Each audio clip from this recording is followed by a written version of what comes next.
इस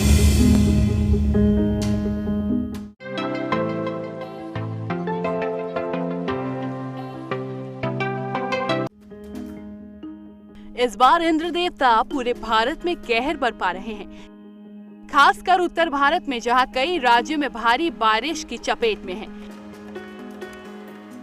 बारिश की वजह से हिमाचल प्रदेश, उत्तराखंड, यूपी के साथ छत्तीसगढ़, मध्य प्रदेश और पूरा का पूरा राजस्थान भी बाढ़ की चपेट में है। बारिश के कहर से पंजाब भी अछूता नहीं है। पंजाब में कम से कम 28 लोगों के मरने और 22 लोगों के लापता होने की खबर है। यमुना और उसकी सहायक नदियों में जलस्तर बढ़ने की वजह से दिल्ली, हरियाणा, पंजाब और उत्तर प्रदेश में बाढ़ की चेतावनी जारी की गई है। हिमाचल प्रदेश में बारिश की वजह से 2 नेपाली नागरिक समेत कम से कम 22 लोगों की मौत हो गई, जबकि 9 घायल हो गए।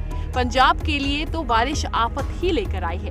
यहाँ 3 लोगों के मरने की खबर है। भाखड़ा डैम से छोड़े जा रहे पानी की वजह से सतलुज नदी का जलस्तर खतरे के निशान के पार पहुंच गया है। आपको बता दें, दक्षिण भारत के केरल में बाढ़ से मरने वालों की संख्या बढ़कर 121 हो गई है। News desk.